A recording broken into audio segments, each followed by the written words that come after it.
Welcome to SportH.E, the podcast that brings you insights and learning from the best in the business. I'm Ben O'Connell, and in each episode we'll hear about both the successes and the challenges of our guests as they sought to grow, develop and improve. In sharing these stories, we hope to inspire and inform the development of sport across universities in the UK and contribute to the growth of one of the best sporting ecosystems for young people in the world. In this episode, I'm joined by Catherine Baker, author and leadership coach. Catherine takes us through her career journey from university to becoming a lawyer and then transitioning into the sport and business world, working with high performers. Her book, Staying the Distance, is a real goldmine of practical examples and research-informed practice. We delve into a number of the areas in the book, and this conversation is simply peppered with takeaways to support professional and personal development. We've got three sons. Our younger son actually is in professional sport. So we have always said, this is your first career, to set him up from the word go, that with the inevitable, even if he has a brilliant long-term career and does well, it's still only ever going to be his first career. To move back to the sweet spot then, the way I articulate it, and again, this comes from a lot of the research around it, is the confidence and belief that you can do something, but with an awareness that you're not the finished article and that you do have some things that you need to build and develop. You can check out my reflections from this episode and all of my other guests at benoconnell.co.uk. Let's get to it then. It's time to welcome Catherine Baker. Welcome to SportH.E, Catherine. How are you doing? Very well. Nice to be here, Ben. Thanks for inviting me on. It's an absolute pleasure to have you here. And as you know, you were referenced in one of my earlier episodes with Tim Hollingsworth. So really looking forward to getting you on the pod this morning. So I heard you say in another interview that you did that you went to university for the sport, which seems like an absolutely amazing place for us to get started today. So wondering if you could take us back to that time. Where did you study? What did you do? And any kind of sporting memories you've got from your time at university? Yeah, absolutely. And I guess some context, first of all, I was a sort of a sporty kid. Everyone has their thing, don't they, when they're growing up, or particularly at a school. And I was always the sporty one.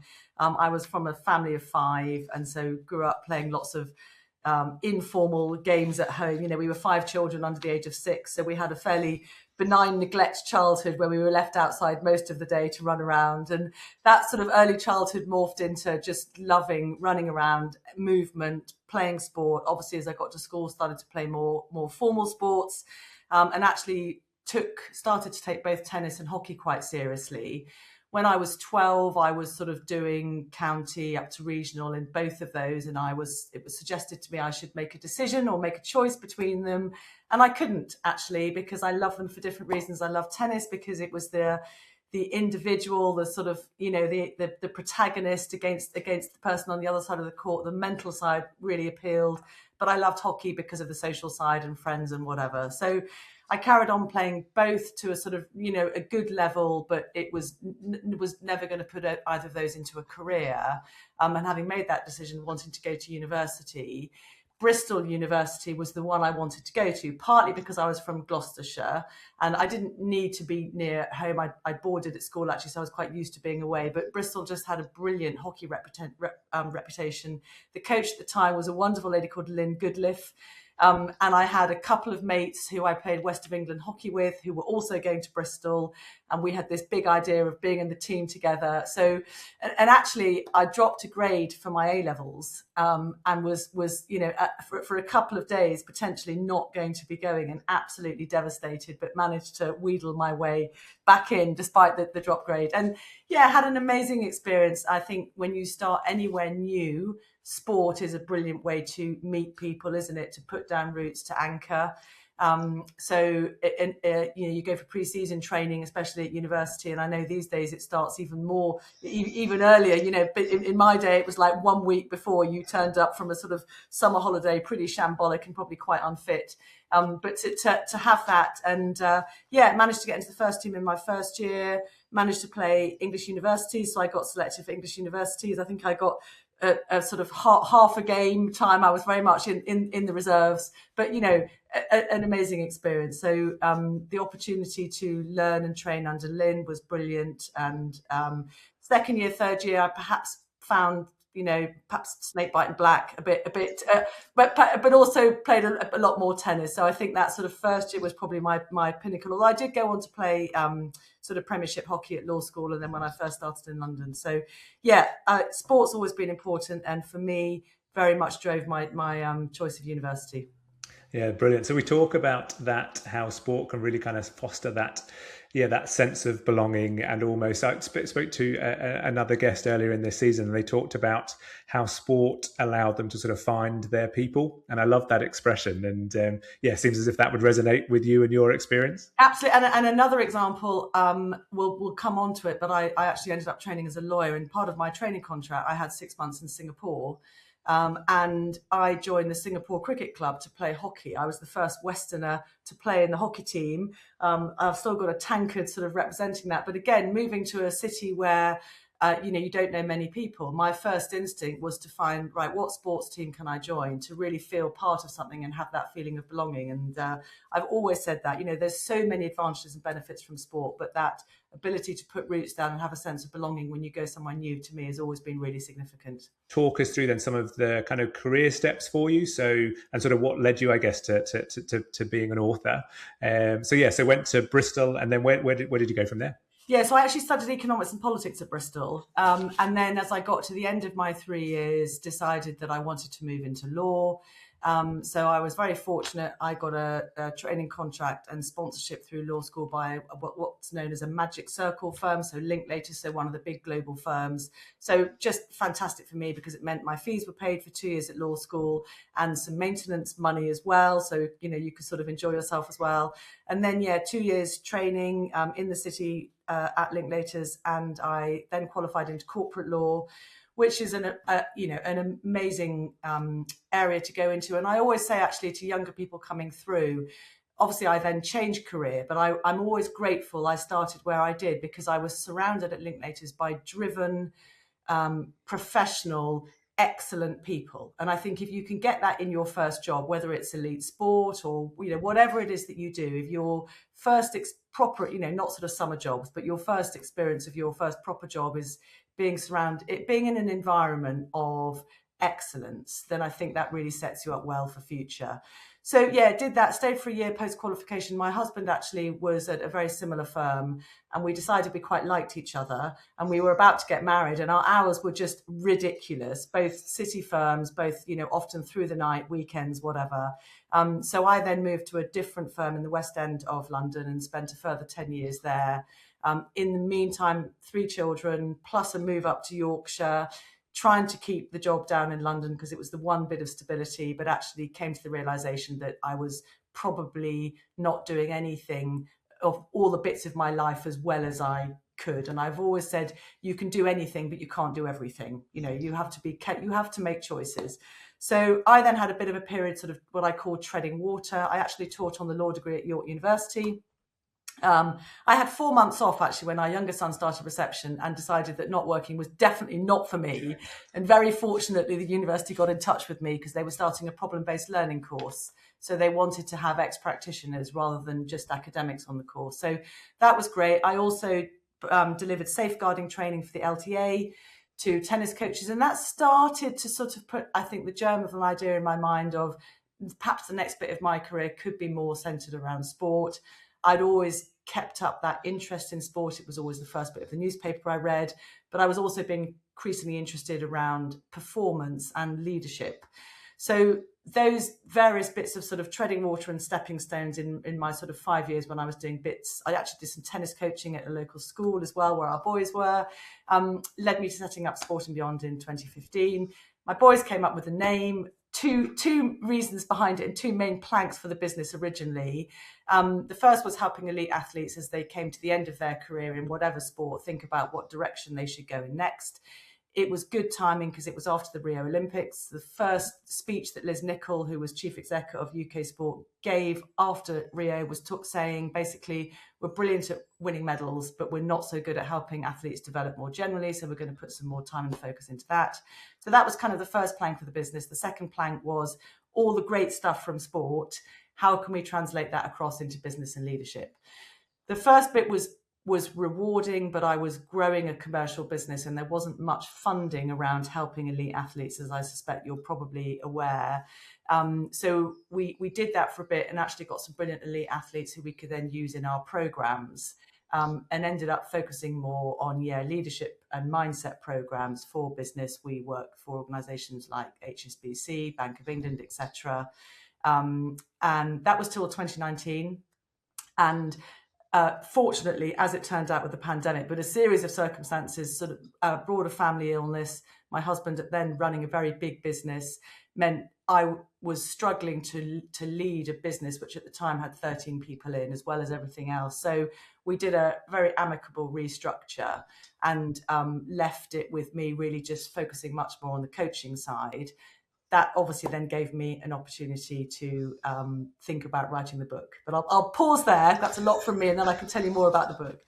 No, that's brilliant. So yeah, so such a diverse kind of route, I think, to where you are now. So if you think back to so early days, kind of working in the city, developing as a lawyer. I know that we have a lot of sort of young professionals that are listening to the podcast. So when you think back to that time, are there any kind of golden lessons that you think you learnt as as an early young professional that have kind of stayed with you to this point?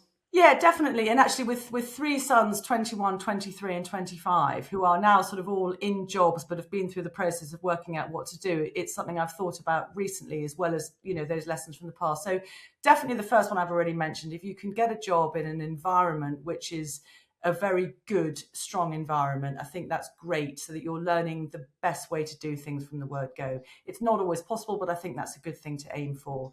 I think number two, we can put a huge amount of pressure on ourselves to choose the right job or to get the right career. And I think now even more so, it's not helpful to think like that. I think it's important to get your first job, try and match it to your strengths and your interests as much as possible.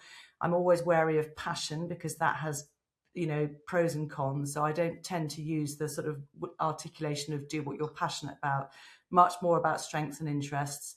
And it may not be something which you're going to do forever, but it's something where you feel you can grow, you can develop, you can learn new skills. Great, go for that. And it might be 2-3 years later, you go to the next thing. And I think that takes the pressure off in terms of thinking, I don't quite know where to go. If you want to be a doctor and you've known since 3 years old, fantastic. But most people don't have that path. So yeah. Yeah, and then those, just if I could just reflect on those kind of transition points that you talked about. So leaving that, what I'm sure would have at the time been, you could have seen a long-term career within the legal area. There must have been some trepidation, some uncertainty. So how did you kind of navigate those emotions? And when you look back now, do you reflect back on thinking, I'm so glad I did that?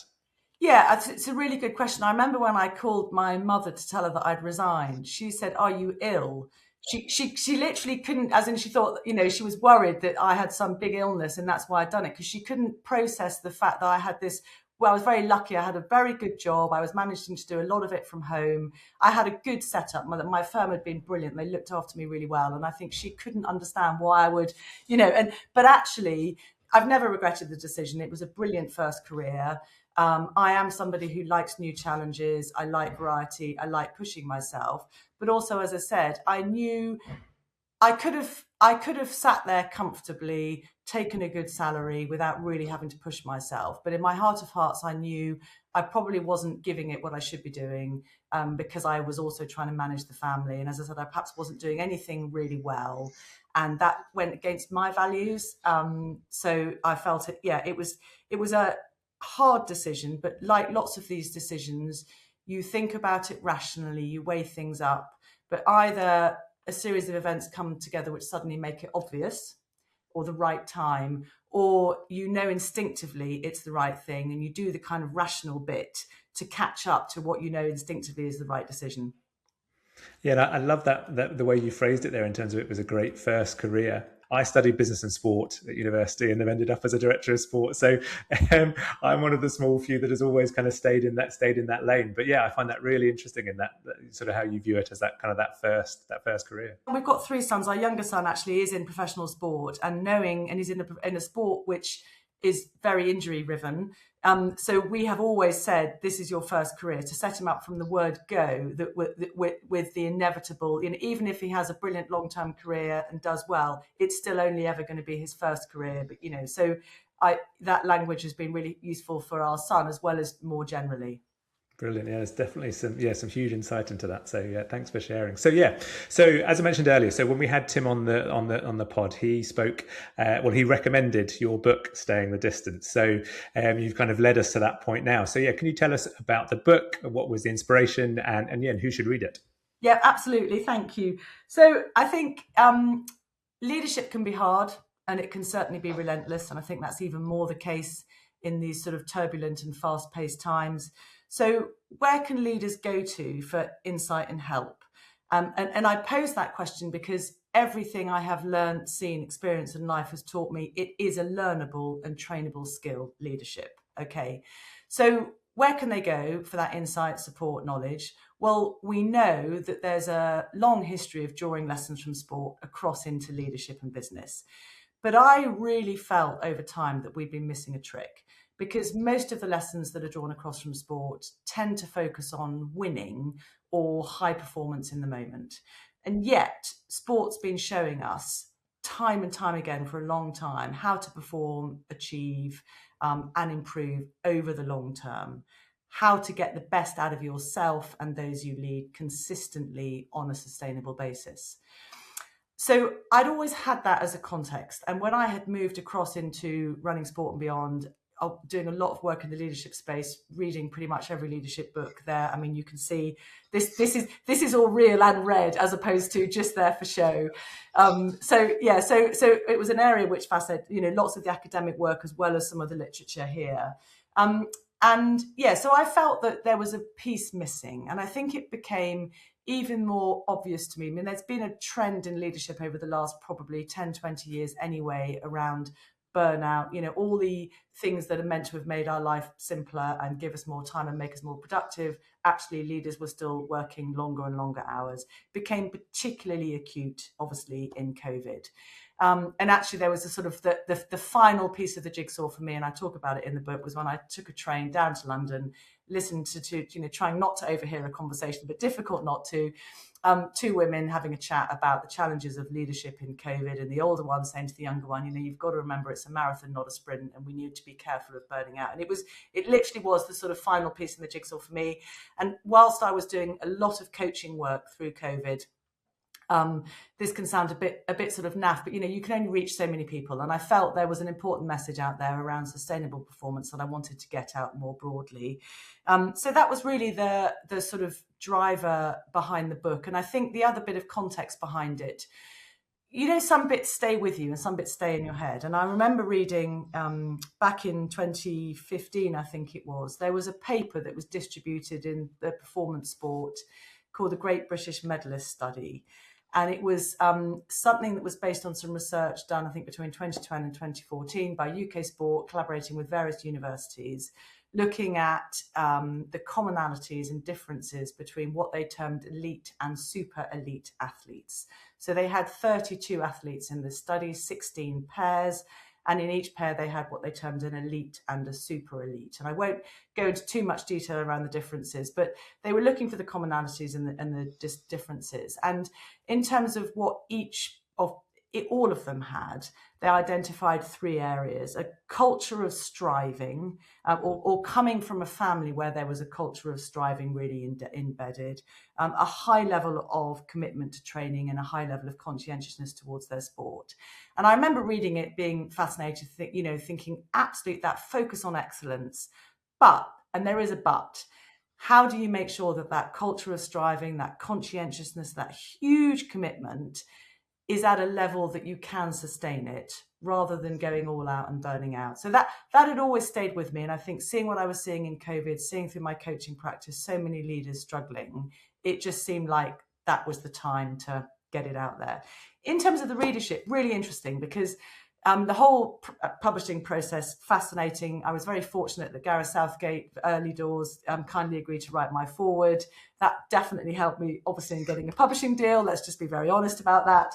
And I was a novice, had never written a book before, so I had to learn very quickly about things. And Bloomsbury were very keen that they had a particular market in mind, and so the subtitle of the book and their focus was about business leaders. And I think that was absolutely right. But what I have found, and it's one of the reasons I was very happy to come on this podcast, is actually certainly the first half of the book, How to Get the Best Out of Yourself Over the Long Term, has clearly appealed to a lot of young people. My three boys, I would love to say, they've read it, leafed it through, post-it notes. One of them, I think, as a doorstop, possibly. One of them talked about using it when they went to the loo. We might edit that bit out. But actually a lot of their friends have asked for copies. And in fact, my younger son, who I talked about being a professional sport, a lot of his teammates have asked for copies. So I'm really delighted that whilst there is a lot there for junior and senior, very experienced business leaders, there's also a bit there, obviously, for young people who want to get the best out of themselves. And that's been really nice for me to see. Yeah, well, I devoured the book, and I think we've read a lot of the same authors, and it was great to see you pull out the examples that you did in the book. If I could just then, the process then of actually, sitting down, deciding you're going to write something. How did you find that? Like, I've stumbled across lots of pieces of advice in this space of, you just need to sit down every day and make sure you do something. Yeah, how did you find it? What was the experience like? Yeah, I think so. The sort of shortcut answer, I think, from all, again, I've read research and through doing it, is that everyone's going to have their own way. So, you could read something which says you have to devote 2 hours every day and go into a separate room. And even if you've got no inspiration, you just start writing. We're all going to have different lives. We're all going to have different responsibilities and different calls on our time. So I think you have to do it in a way that works for you. I think that's a general principle anyway across life. If you're going to do something, try and do it in a way that's going to work for you, because it's more likely that it's going to happen. So I found, again, it was sort of during COVID, I did a lot of the writing. So I had managed to sort of some work had dropped off, and I managed to sort of ring fence some time to do it.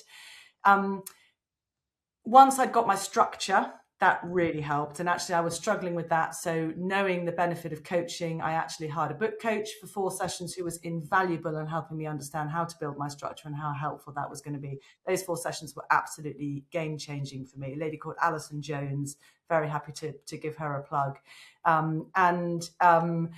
Then in terms of the doing, the funny thing is, a lot of it came really easily. It was like, I had it and I just had to get it out. People have asked me, am I going to write a second book? And I'm like, not at the moment, no, because it's just not there. Whereas this was there and it just flowed quite easily. Some of it didn't. And actually, I do remember one day I was writing the chapter on fear, the second chapter, and I was really struggling.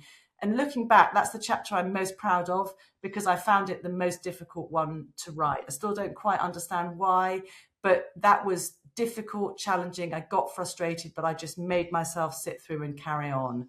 So I think there's all sorts of different methods. Some days you're not feeling it, and again, some people will say just carry on writing. Some people will say go have a break. You trial and error. You see what works for you. Yeah, and I think it's great advice regardless of the task that you've got in front of you, isn't it? That there's loads of advice out there, but you need to find the best way that works for you. So yeah. So okay, so let's dive into the book then. So I'm really interested to know, since its launch and since you've shared it and spoken about it, what are the sections that you find have really stuck with people? So what are the bits that keep coming back to you? I really love this bit, Catherine. What are those elements? I think so. The book split into 2, as you know. So the first half, how to get the best out of yourself, and in terms of the areas or chapters that I think I have kept coming back to, or people have kept asking me there, how to find your confidence sweet spot.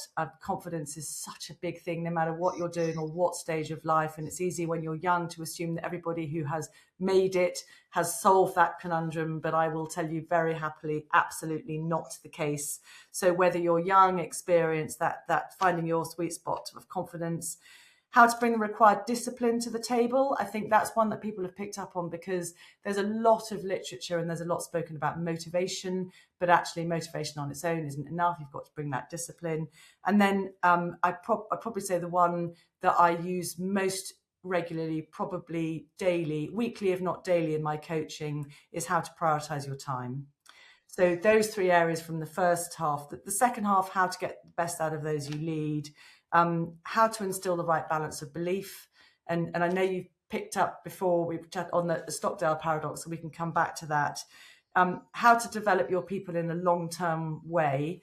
We're currently watching The Pit, my husband and I, and that is the best example you could possibly see of coaching on a daily basis to develop your people in a long-term way. I talk about that a lot. And then I think the other area from that second half of the book is how to navigate the ownership conundrum. And I think that's because empowerment, autonomy, ownership are talked about so much in the workplace at the moment. And there's probably a lack of clarity on both what that means, but also how to do it. So I think those are the areas probably that have been picked up on most. Yeah, great. Well, I mean, there are. Encourage anybody that listens to the pod to get a copy of the book, and because there's some great examples in all of the bits that you've spoken about there. I think the confidence sweet spot. We're going to come on to some of the areas that resonated with me, but yeah, again, it was a really strong element for me. I think that I'm in the very fortunate position that I get to do things like this podcast, and it has then it's offered some other opportunities to do more public speaking, and I think it is easy for people to get a sense and a view of that, or it's something that comes easy, and it absolutely isn't. And there's definitely times when you question yourself, you challenge yourself. That are you in the right space, doing the right sort of things? So yeah, but I think it's trying, as you say in the book, it's about trying to find where you can make the most. Yeah. You're probably better off explaining it than I am. So maybe past you, in terms of that confidence sweet spot, what would you tell people that means and they should take away from it? Yeah, and I think it's really nice to hear your sort of experience and how, and certainly you're pushing yourself around public speaking, not least because one of the authors referenced in the book, Adam Grant, who I'm sure you're aware of, a shy introvert person who has turned himself into one of the best public speakers. And I think, that the most important lesson to take from that, again, is it is a learnable, teachable, trainable skill, and it's about the reps. It's about putting yourself in the right positions. And before I come on to the exact definition of the sweet spot, just on that, there's an articulation that's used quite a lot in this area around comfort zone, stretch zone, stress zone. And I think, let's say, for example, you are trying to build your ability to be a good public speaker. Staying in your comfort zone, you're not going to grow. It's a beautiful place, nothing ever grows there. Moving yourself into the stress zone is problematic because you might have such a bad experience that actually you knock your confidence forever. So it's about gauging where you think your stretch zone is and giving yourself opportunities in that stretch zone, building your reps, building your experience. And that's how you really, really do it. To move back to the sweet spot then, the way I articulate it, and again, this comes from a lot of the research around it, is the confidence and belief that you can do something, but with an awareness that you're not the finished article and that you do have some things that you need to build and develop. So if I take some of the senior leaders I work with, let's say someone's moving, they're CEO of a business of, say, 500 people, and they're moving to be a CEO of a business of 5,000 people.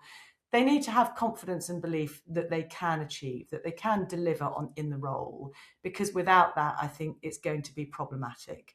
But equally, they need to have an understanding of the areas they need to grow and develop in order to be the best in that role for that organisation, and a sort of humility and an ability to go away, work out what those areas are and work at them. And I think the reason that articulation of that sweet spot is quite powerful is, again, for, people in their 20s to remember you don't have, you're not expected to be perfect yet. You are growing and developing. Keep believing that you can get better, because we all can, but keep working on the areas that you need to develop in order to get to the next stage. I'm really sorry to interrupt, but I'd like to borrow your attention for just 30 seconds. I've loved getting to record these episodes, and if you haven't already done so, it would be great if you could click the subscribe button wherever you are watching or listening. This really helps me to continue bringing you great guests and develop the podcast. This all started by asking the question, what does good look like in HE Sport? And with your help, I can continue sharing my journey and bringing you more brilliant insights. Now that's enough for me. Let's get back to the episode. So in terms of, we talked about things that resonate with people, then are there things that you talked about, maybe that chapter on fear? Are there other bits in the book that, don't get as much airtime that you think are still really, really important for people to hear? Yeah, I think absolutely. The fear, that one is, I'll pick up on that, because actually there was an interesting article I saw in the Times today about a survey of young people and how actually the fear of failure has got worse for the generation coming through. And that links to, or in the article, it was linked to perfectionistic tendencies. And that's something which I talk about in the book.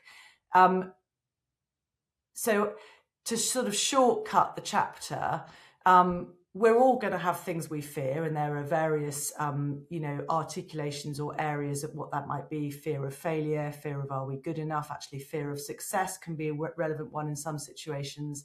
And it's about how we deal with that. And essentially, yes, have some time to explore it, but almost don't wallow in it. A lot of the research will show that if you move from what you're trying to avoid to what you're trying to achieve, that's a really helpful mindset shift. You know, the Lionesses, when they won the Euros, had that mantra, no one wins afraid of losing, right? So move away from that fear to what it is that you're trying to achieve is a really important mindset shift. Linked to that then on the sort of perfectionist side, some brilliant research around perfectionism, and there are some industries or areas where it's a bit more prevalent, actually law being one of them, as there's some research suggesting elite sport is an area as well. And perfectionistic tendencies don't have to be a bad thing. You know, some people think they're great anyway, some people see them as a problem. Actually, they've divided into two areas: perfectionistic concerns and perfectionistic striving. So concerns and strivings. Where it's strivings, that can be a good thing. You're just trying to be the best. You're just trying to be the excellent. Provided that's got some boundaries around that, that's going to help you develop and improve. The perfectionistic concerns are where it becomes problematic, where you reread an email 100 times before you send it, where you analyze a conversation for half an hour after you've put the phone down. You know, that becomes debilitating, and that can be a barrier to progress. And the article today about fear of failure was actually linking to seeing more of that as young people are coming through. I haven't delved into that to understand why, but I think that shift from what it is that you're trying to avoid to what it is that you're trying to achieve. So again, let's put it into the public speaking situation. If I'm going to go and do a keynote speech, I could be focused and my inner voice could be talking about, oh, I'm really worried I'm not going to do a good job, the audience aren't going to like me, whatever. Whereas if I reframe it as, right, today I want to give the audience some interesting points to take away, I want to try and ensure that there's some behavior change, I want to make sure that I'm entertaining them, whatever it might be in terms of my positive reframing, or even I want to go away from today feeling I've delivered the best I could deliver. That can really help you focus on the positive rather than the negative. Yeah, brilliant. There's some huge takeaways in there, and it's reminded me of another part in the book, and that because that bit about fear, I don't know why it made me think about this, but I'm sure, and again, you'll correct me if I'm wrong. There's an example you give, and I think it's maybe from is it maybe a GB hockey environment where every day they would come into the room before training started, and there would be a chart of how close they were to making the squad. Have I got that right? Is that? So that is around feedback, actually, and long-term development. So that's quite a nice shift to come onto that, because I'll talk about the pitch. So one of the things I think elite sport is very good at is feedback. Not just giving, but also athletes wanting feedback, because the more feedback they have, the more they can improve, and therefore the more likelihood they're going to make the team, make the squad, perform well, whatever. So the example there is actually Danny Kerry, who was very generous with his time around the book for me, who's now head of performance coaching, I think, at UK Sport, but at the time was head coach at GB Women's Hockey with at Rio. They had, I won't remember the exact numbers, but a certain number of players in the performance squad, and only a certain number of them would get on the plane. Okay. And so they would have, every 2 weeks, they would have a feedback session where they would have either a red light, an amber light, or a green light. Green light was you're getting on the plane. A red light was at the moment you're not getting on the plane. And an amber light was you might be, but these are the things you have to work on. One, that's a really good example of clear, direct feedback. But the other interesting point about that was that they soon learned that they had to bring a buddy into each of their feedback sessions, because if I was the hockey player going in for my feedback and I got my, let's say, even if I got my green light, okay, but there'd probably be still one or two things that I could work on. I'd walk out of the room only focusing on the negatives, the bits I've got to work on. And they discovered there was a tendency towards that. And you see it in business more generally. We tend to under-index on the good stuff and over-index on the negative, critical stuff. They realised that by asking a buddy to come in alongside, the two players would then go and have a debrief, and the buddy would be really helpful in reinforcing to the individual to whom the feedback was targeted, this was all the really good stuff about you. So I think that's also something to take across into business world as well. Yeah. Do you, so that example, I think where I made the link there, because that bit about fear and going into that environment would have been, I guess maybe there would have been elements of just sort of embracing that feedback. When you share examples like this in the business world, do you, are you met with, oh, that would never work in our system, or, yeah, and how do you then kind of navigate that? Yeah, it's probably the one area where I think there is biggest resistance and lack of understanding from the business world, because their performance systems tend to work on annual reviews. They will argue that it's less tangible in terms of, are you going to make the squad or not? But actually, I think that's a sort of flawed logic. It's maybe something that makes them feel a bit comfortable to fall back on. And the organizations where you see they really encourage that growth mindset, so that wanting to develop and improve and wanting to push yourself and knowing you're going to get things wrong, but really seeking that feedback.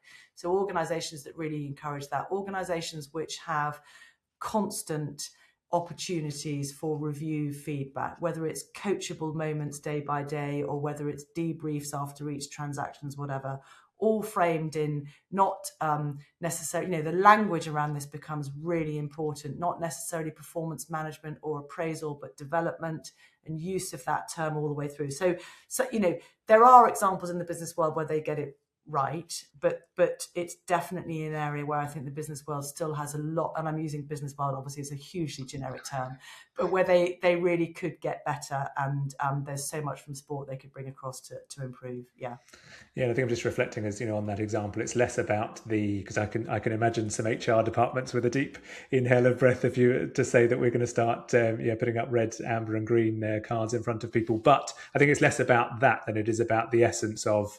It's about regular, honest, candid feedback, and as you brilliantly brought in there, then creating that appropriate support network so that can then be discussed in a really healthy way. Yeah, if you say, I think the mantra is, if you make performance management about the performer rather than you as the appraiser, that's where you're trying to get to, because it's about how you develop them. So just a few bits then that I took from the book, and hopefully I'm going to just get a chance to discuss them with you. First one for me, I loved the idea, because I'd never heard about it before, but the concept of 5 chips when you're in a meeting or a conversation. So would you mind just telling us a bit more about what 5 chips is? Yeah, absolutely. So I think that was in the chapter about communication, wasn't it? How to communicate with positive intent. So when we talk about communication, we often just think about talking, but communication is as much about listening as it is about talking, or broadcasting in other ways through body language and tone. And there's some research I refer to which really sort of puts the spotlight on how important listening is as part of communication. It is a skill which, again, is teachable, learnable, which some people really need to focus on. I had to, which is probably why I used it as an example in the book, because it's one that stayed with me, and I use it with a lot of my clients. So it's about helping you listen and making sure that when you do say something, it counts. So you go into a meeting, and either metaphorically or literally physically, you go in with 5 chips, like from I'm not a gambler, I think, not sure I've ever been to a casino, but chips from a casino. So you imagine you've got your 5 chips. And you can, every time you speak, you've basically played one of your chips. And once your chips are up, that's it. So what you'll often find at the beginning is people find it really hard. And within 5 minutes of the meeting, they've lost their 5 chips. But you keep going, you keep practicing, you keep working at it. And as I said, tends to be really beneficial in getting you to be much better at actively listening to what people are saying, and then making sure that when you do speak, it really counts.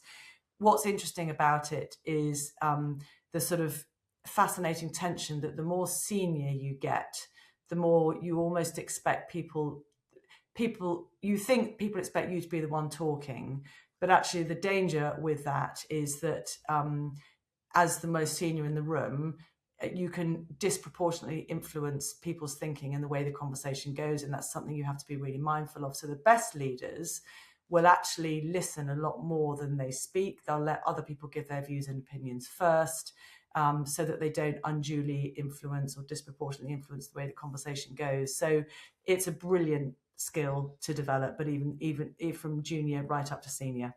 Yeah, no, brilliant. So the next one, and we've already mentioned it, but I'm really excited to get to hear your thoughts on this one. So the Stockdale Paradox. So I think so. I came across that. I think it's in Jim Collins's book, isn't it? Good to Great, I think, is where he talks about it. And reading your book, I then had the opportunity to reshare it with some colleagues in my environment, and just remembered how impactful a story it was. So if we could just take a couple of minutes, would you tell us about the Stockdale Paradox? Yeah, and thanks for picking up on it, because it's so relevant still. So I talked about sort of confidence in the first half of the book, but in the second half of the book, as I said, it's how you get the best out of those you lead. So this is more about belief within those in your organization. So how to instill the right balance of belief. Again, you don't want to be overconfident or, have unfounded belief, but equally you don't want to sort of be so worried about things. So it was about getting that sweet spot, and the Stockdale Paradox outlines it brilliantly. So Jim Collins wrote a book called Good to Great. Some of your listeners may be aware of it. If not, it's been around for a while, but it is still one of the great business books. And one of the people he interviewed in the book was Jim Stockdale, Admiral Jim Stockdale, who was the highest ranking officer in Hanoi prison camp through the Vietnam War.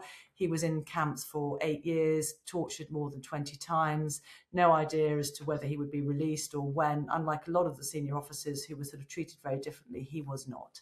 And he got through the experience, and Jim Collins wanted to sort of understand what it was that had helped him do so. So he invited Admiral Stockdale and his wife over for lunch, took Admiral Stockdale off for a walk before and said, what is it that got you through? And Admiral Stockdale said, well, I just had this constant unwavering belief that I was going to survive. Jim Collins said, well, that's really interesting. So what about people that didn't survive? What was their mindset? And Stockdale said, well, they were the optimists. And Collins said, well, hang on a minute, that doesn't make sense. You've just said you had this belief, and yet you're now saying that the optimists were the ones that didn't survive. And Stockdale said, yeah, it's an important distinction. They were the ones who had this unfounded optimism, and they pinned their hopes on various things. I'll be out by Christmas. I'll be out by Easter. I'll be out by my birthday. And then when it didn't happen, they just couldn't cope with it. What he said was that you needed that balance of belief that you would succeed with an ability to confront the brutal reality that you're facing. So that balance there. And as I said, it's something which I use all the time in my coaching because of AI, because of a lot of industries facing a lot of challenges. It is incredibly relevant. And that messaging that senior leaders need to give to their people. We will get through this, but let's not have unfounded optimism. We need to face what's in front of us and make some difficult decisions. That's the key to navigating your way through. Yeah, and I think why it resonates with me is that it is just so applicable in so many areas of work or life in general. And the discussions that we were having within our team was by using the story and using that as an example, it kind of leads you nicely into that space of, right, well, what are the brutal facts then that we're maybe not tabling, we're not discussing at the moment? We all know that they are probably there, but for whatever reason we maybe don't feel comfortable or aren't willing to share them. So let's have a conversation now around what are the things that we're maybe unspoken, but we need to get them out and start talking about them. Yeah, and I think that's really good to have picked that up and to share with your listeners, because as you say, it can be difficult. And sometimes the easy road is to not surface them and not talk about them. But actually, if you look at it through the frame of, if we do so, we're giving ourselves, if we do surface them and talk about them, we're giving ourselves a better chance of success over the long term. Then I think it makes it easier and more palatable to bring them into the discussion. Great. So last one in this section, and then we're going to move on to some wrap-up questions. So you've been doing a lot of coaching for a long time now, and so I'm going to hope to kind of lean on some of those coaching skills if I can. So based on everything we've spoken about, the areas that you've written about in the book and the work that you've done with some amazing high performers, it's a volatile time at the moment in HE, so I'm just interested, what advice would you have for leaders working in HE sport if we're striving to better demonstrate the value of sport within our institutions and also across the wider sporting ecosystem in the UK? Yeah, that's a big question, but I appreciate it's also one that's fundamental. So I think there's three things I would say to that. And I'm with the first one, I'm going to just share a story to bring it to life and then do the other two a lot more quickly. So number one, it's about how you land your message. So I'm going to share a story to demonstrate that. It's a well-used case study in sort of behaviour change literature. And it's a story of a chap who gets a new role as procurement director at a hospital in America. And he gets the role, and his sort of objective he's given is to reduce costs. Pretty obvious as a procurement director. And he remembers he was given some advice from a coach, which is try and find out what your quick wins, what your easy wins are, and focus on those first. So one of the things he discovers very early on is that the hospital orders latex gloves from 200 different suppliers, right? Nuts, because obviously, why would you not synthesize and therefore reduce your costs? So he thinks this is an easy win. So he goes to his first board meeting and he does this wonderful PowerPoint presentation, basically saying, we order our latex gloves from 200 suppliers. From a procurement point of view, this is ridiculous. If we order it from one, we're going to get down to this price. And everyone around the table goes, do we really do that? That's ridiculous. We'll definitely get it sorted. Off he goes. Nothing happens. Okay. So he says to himself, maybe my presentation wasn't good enough.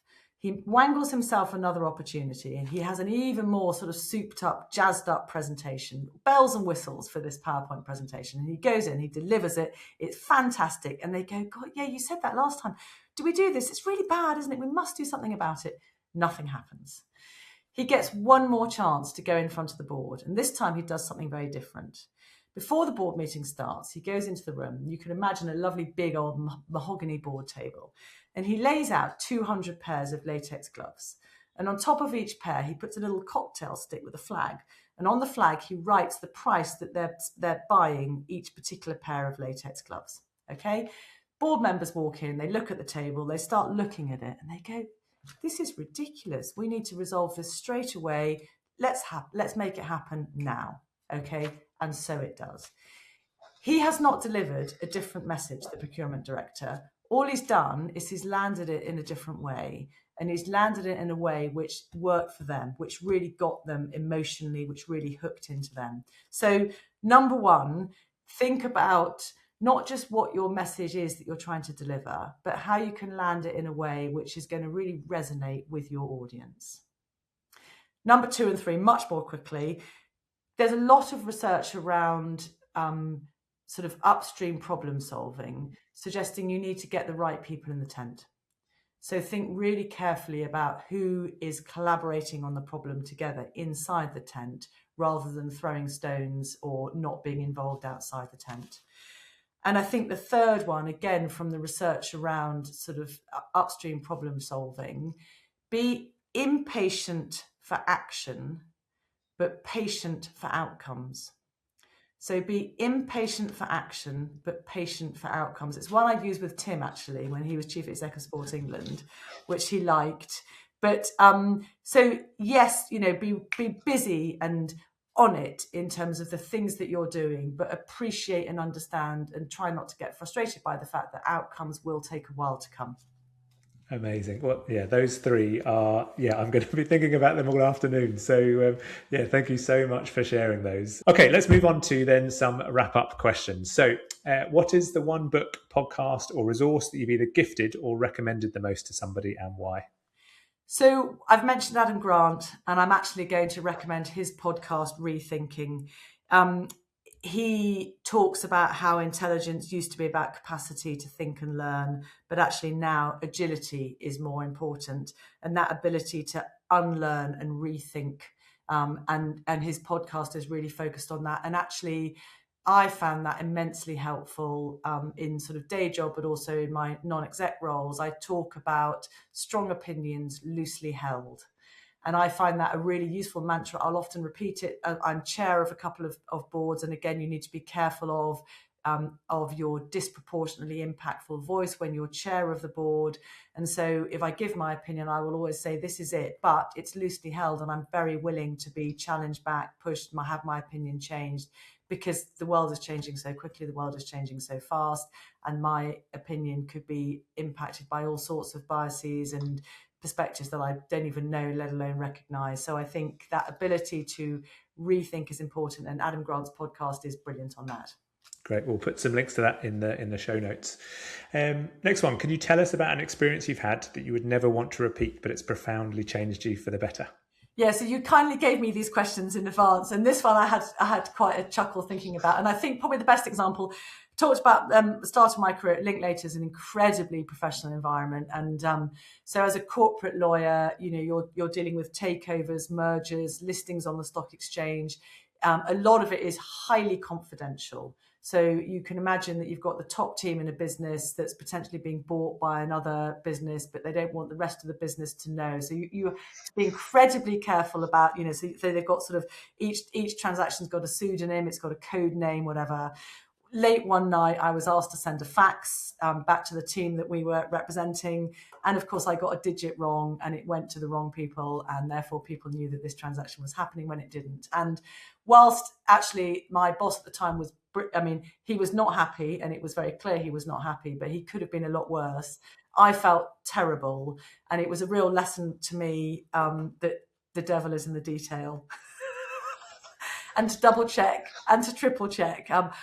It's still something I struggle with. I'm much more big picture than detail. But so I wouldn't have wanted to repeat that, but it was a brilliant lesson early in my career. Yeah, it's a great example, and we get lots of them from asking that question. And it's amazing how, these are the things that kind of stick with people, and a good lessons to learn. And of course, at the time you think it's disastrous, but with the longer lens, it's really useful to remember actually those things are the things that are really positive in terms of your development and your career. Absolutely. So, is there anything then that you've changed your mind about recently? I thought about this question quite a lot because I do change my mind on lots of things. I thought what was going to be most helpful. But I think in terms of where I came out on this, what I thought would be most helpful for the audience, not so much not do, but a reinforcement of the message that it is a marathon, not a sprint.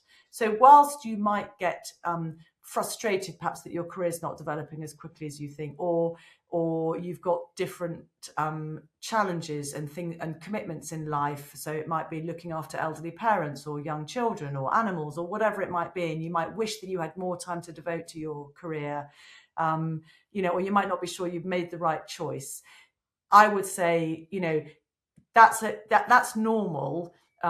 And don't worry about the short term. Try and take that longer term perspective and remember that it really is a marathon, not a sprint. And when I was in my sort of 30s, 40s, trying to juggle, feeling ambitious, but perhaps knowing I had to lean more to family and wanted to, and I wasn't perhaps achieving what I wanted to, I tried to have that perspective.